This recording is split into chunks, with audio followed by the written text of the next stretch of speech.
నమస్కారం అమ్మా. నమస్తే అమ్మా.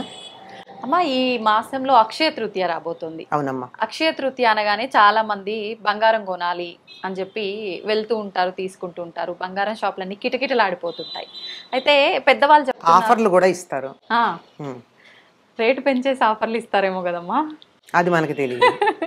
జనరల్ గా మనం అనుకునే వరకు ఏదైనా డిస్కౌంట్లు ఉన్నాయంటే ఎక్కువ పెట్టి తక్కువకి ఇస్తుంటారు అంటారు కదమ్మా. అంతే కదమ్మా. ఎక్కువ కొంటే కూడా పెంచకపోయినా ఎక్కువ కొంటే టర్న్ ఓవర్ ఉంటుందని కూడా ఇవ్వచ్చు. అంచేత మనం గట్టిగా అనడానికి వీల్లేదు. అంతే అమ్మా. అయితే అమ్మా, మళ్ళీ మరికొంతమంది పెద్దవాళ్ళు ఏం చెప్తున్నారంటే అసలు బంగారం కొనడం కాదు, కొని మనం ఎవరికైనా దానం ఇస్తే మంచిది అని చెప్పి. అసలు నిజంగా ఏం చేయాలమ్మా అక్షయ తృతీయ రోజు? అసలు అక్షయ తృతీయ అన్న పదాన్ని పట్టుకుని, అక్షయం అంటే క్షయం కానిది, అంటే ఏది చేసినా అది అంతులేనంత ఫలితాన్ని ఇస్తుంది అన్న అర్థంలో చెప్తారు. కనుక బంగారం కొంటే అంతు లేకుండా మన ఇంటికి వస్తుంది అని మనం కొద్దిగా లౌకికంగా ఆలోచించి చూస్తున్నాం. కానీ అక్కడ ఒక చిన్న లాజిక్ మర్చిపోయాం. ఏంటమ్మా? బంగారం ఊరికే వస్తుందా మన ఇంటికి? లేదు. ఏం చేస్తే వస్తుంది? డబ్బులు ఖర్చు చేస్తున్నాం. అంటే బంగారం మన ఇంటికి రావడం ఎంత అక్షయమో, మన దగ్గర నుంచి డబ్బు పోవడం కూడా అంతే అక్షయం కదా. ఈ లాజిక్ ఎలా మిస్ అయ్యారు అందరూ? అవును కదా. నిజమమ్మా. మీరు కొని నాకు ఇస్తే నాకు అక్షయంగా వస్తుంది. అవును. కానీ నేను డబ్బు పెట్టుకుంటే నాకెలా వస్తుంది? అంతే కదా. అంచేత ఈ లాజిక్ ఒకటి గుర్తుపెట్టుకోండి. ఏం చేయాలో చేయక్కర్లేదో నేను చెప్పలక్కర్లేదు, మీరు అర్థమైపోతుంది. మొదటిది అసలు అక్షయ తృతీయ అంటే ఏమిటి? అక్షయం, ఈ రోజు ఏం చేసినా ఫలితం అక్షయంగా ఉంటుంది. ఫలితం అక్షయంగా ఉంటుంది అంటే నేను చేసిన పనికి నాకు ఇంత పని చేస్తే అక్షయమైన పుణ్యం వచ్చింది అనుకో. ఇంత పని చేస్తే ఇంతే పుణ్యం వస్తుంది. కానీ అక్షయంగా పుణ్యం, ఈ రోజు కాస్త మంచి పని చేస్తే అక్షయంగా పుణ్యం వస్తుంది. అంటే ఏం చేయాలి? నేను పుణ్యం వచ్చే పనులు చేయాలి. అందుకని ఈనాడు ఏం చేయాలని చెప్తారంటే, ఈనాడు ప్రపాదానం చేయమన్నారు. ప్రప అంటే చలివేంద్రం. చలివేంద్రం అంటే ఉచితంగా అందరికీ మంచినీళ్ళు ఇవ్వడం. ఓకే. పూర్వం చలివేంద్రాలు ఉండేవి కదా, పెద్ద కుండలు పెట్టి ఆ కుండ చుట్టూతా బట్ట చుట్టి నీళ్లు చల్లుతూ ఇలా కాడ ఉన్నటువంటి గట్టి దాంట్లో నీళ్లు తీసి అందరికీ ఉచితంగా నీళ్లు ఇచ్చేటటువంటి పద్ధతి. దాన్ని ప్రప అంటారు సంస్కృతంలో. తెలుగులో మనం చలివేంద్రం అంటాం. నీళ్లు ఉచితంగా ఇచ్చేది. ఇది నేను చేయలేకపోవచ్చమ్మా. నేను పని మానుకుని 4 కుండలు పెట్టుకుని అంతవరకు నేను చేస్తా. 4 కుండలు పెట్టమంటే పెడతా, నీళ్లు పెట్టమంటే పెడతా. కానీ అక్కడే కూర్చుని నీళ్లు పోస్తూ కూర్చోమంటే నేను చేయలేను కదా. అందుకని దానికి ఒక మార్గం ఏం చెప్పారంటే, ఇంతకు ముందే ఒక కుండ కొని 4 రోజులు దాంట్లో నీళ్లు పోసి కడిగి శుభ్రం చేసి, ఎందుకంటే కుండ వెంటనే వాడరు కదా, 4 రోజులు నీళ్లు వాడకూడదు అందులోది. దగ్గు జలుబు చేస్తుంది. 4 రోజుల పాటు కుండలో పట్టినటువంటి నీళ్లు వేరే దానికి వాడుకోవచ్చు. మొక్కలకు పోయడము దానికి వాడాలి, తాగడానికి వాడరు. ఆ తర్వాత కుండ మీద మూకుడు కూడా తీసుకోవాలి. అది కూడా మట్టిదే. తీసుకుని ఈనాడు దాని నిండా నీళ్లు నింపి, వీలైతే సుగంధ ద్రవ్యాలు వేసి, అంటే యాలకు పొడి, కొద్దిగా పటికి బెల్లం, మరి తీపిగా కాదు, ఊరికే. అంటే మనకు అన్ని నీళ్లు రుచిగా ఉండకపోవచ్చు కదా. అంచేత అటువంటివి ఏదైనా సరే సుగంధ ద్రవ్యాలు వేసి, ఇంకా చాలా ఉన్నాయి నీళ్లలో వేసే సుగంధ ద్రవ్యాలు. ఏమేస్తారు? ఇంకా ఒక్క మల్లెపువ్వు వేయండి అమ్మా, నీళ్ళు ఎలా ఉంటాయో మీరు చూడండి.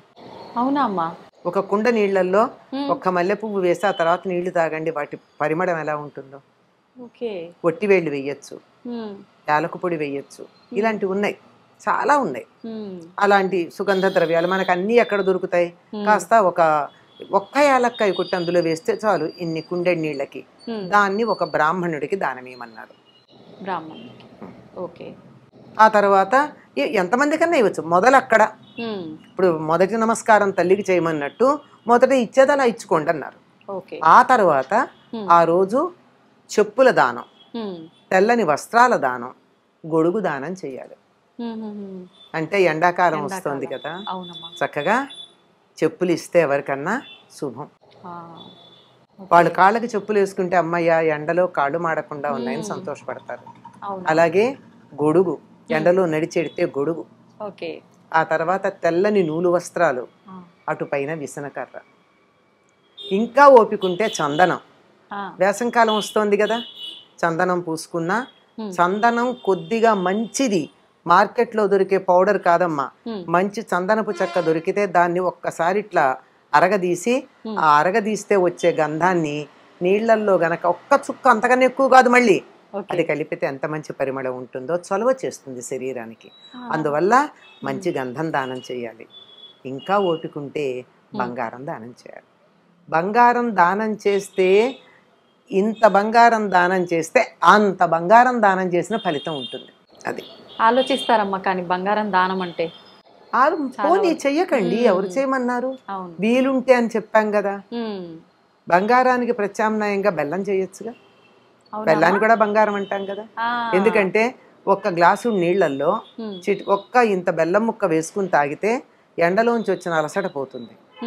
ఇది బెల్లం అంటే కొంచెం మోటుగా ఉంటుందని చారెడు పంచదార, చిటికెడు ఉప్పు వేసుకుని తాగమని మనకి ప్రభుత్వం వారు ప్రచారం చేస్తారు. చారెడు పంచదార, చిటికెడు ఉప్పు, ఇంత బెల్లం ముక్కలు ఉంటాయి. సరిపోయింది. పైగా దాంట్లో ఇంకా కాల్షియము, ఐరన్ కూడా ఉంటాయి. కనుక అది దానం చెయ్యండి. ఇలాంటివి ఇంకా ఇంకా చాదస్తంగా చాలా మంది స్వయం పాకాలు ఇస్తూ ఉంటారు. స్వయం పాకం అంటే ఒక 2-3 మనుషులు తినడానికి సరిపోయిన బియ్యము, పప్పు, కూరలు, చింతపండు, ఉప్పు, నూనెతో, నెయ్యితో సహా ఇస్తారు. ఎవరికైనా ఇవ్వచ్చమ్మా? పండితులకే అంటే బ్రాహ్మణులకు ఇవ్వడం పూర్వం ఉండేది. ఇప్పుడు పుచ్చుకోదగిన బ్రాహ్మణులు కనపడితే మంచిదే, లేకపోతే ఎవరికైనా మంచిది. ఇప్పుడు వాళ్ళు కూడా ఆలోచిస్తున్నారమ్మా తీసుకోవడానికి కొన్ని ప్రదేశాల్లో. అందులో నూనె అనేటప్పటికీ సందేశిస్తారు. అందుకని చాలా మంది నూనె తీసి నెయ్యి పెడుతున్నారు. నెయ్యి పర్వాలేదమ్మా? స్తోమత ఉన్న వాళ్ళు అయితేనే ఇవ్వగలుగుతారు. ఎంతమ్మా, ఇంత ఇవ్వచ్చు కదా. ఒక పూట నెయ్యి ఎంత తింటారు? కిలో నెయ్యి తినరుగా. ఒక పూట భోజనానికి 100 గ్రాముల నెయ్యి చాలు కదా. అదే ఎక్కువ. వండుకుంటే కూడా ఎక్కువే అన్నంలో వేసుకోవడం కాక. కనుక ఇట్లాంటివి చెయ్యాలమ్మా. అంతేగాని బంగారం కొనుక్కోండి వద్దని చెప్పట్లా. ఇవాళ్లే కొని తీరాల నియమం పెట్టుకుంటే మాత్రం ఇబ్బందే. దాని వెనకాల లాజిక్ కూడా చూడండి.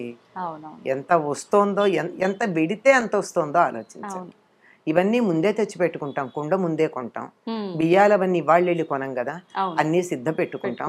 సిద్ధం పెట్టుకుని ఇవాళ దానం చేసామంటే అది పుణ్యం. డబ్బు రూపంలో ఇస్తున్నాము, వస్తువు రూపంలో తెచ్చుకుంటున్నాము, అదొకటే డిఫరెన్స్ అమ్మా మీరు చెప్పినట్టు. అది కూడా నిన్నటి రోజున కదా. అది బంగారం. మరి అక్షయం, ఏదైనా అక్షయం అంటే డబ్బు పోవడం కూడా అక్షయం కదా. అంతే. కొంచెం ఆలోచించాలి. అవును, నిజంగా లాజిక్ మిస్ అయిపోయామమ్మా. లాజిక్ మిస్ అవుతున్నాం ఎందుకంటే వ్యామోహాల్లో పడ్డాం. అవును, ఆకర్షణలకు లోనైపోయాం. ఆకర్షణ, వ్యామోహం అనేవి రెండు పక్కన పెడితే సత్యం మన కంటికి అదే గోచరిస్తుంది. అమ్మా, ఈ అక్షయ తృతీయ ఇవన్నీ నిజంగా మన పాతకాలం నుంచి వస్తున్న ఆచారమేనా ఇది? అక్షయ తృతీయ ఉందమ్మా. అంటే నిజం చెప్పాలంటే మన తిథుల్లో ప్రతిదానికి ఒక ప్రత్యేకత ఉంది. కొన్ని ప్రాంతాల వాళ్ళు ఎక్కువ పాటిస్తారు, కొన్ని ప్రాంతాల వాళ్ళు తక్కువ పాటిస్తారు. ఇది మాత్రం మనం ప్రత్యేకంగా ఈ బంగారాలు కొనడం కాదు కానీ అక్షయ తృతీయ అనగానే కుండలో నీళ్లుతో సహా కుండ దానం ఇవ్వడం చాలా చోట్ల ఉందమ్మా. అయితే ఇప్పుడు కొంచెం ఋతువులు మారాయి. మనకి ఇప్పటికే వేసంకాలం వచ్చేసింది. పూర్వం ఇప్పటికి గానీ వేసవి వచ్చేది కాదు. ఇప్పుడు బీభత్సంగా ఉంది. అది వేసవి మధ్యలో ఉన్నాం కనుక ఈ ఈ అంటే ఈ చలివేంద్రం పెట్టడం అన్నది ఇప్పటిదాకా ఆగకుండా ఉగాదికి ముందు నుంచే పెడుతున్నాం.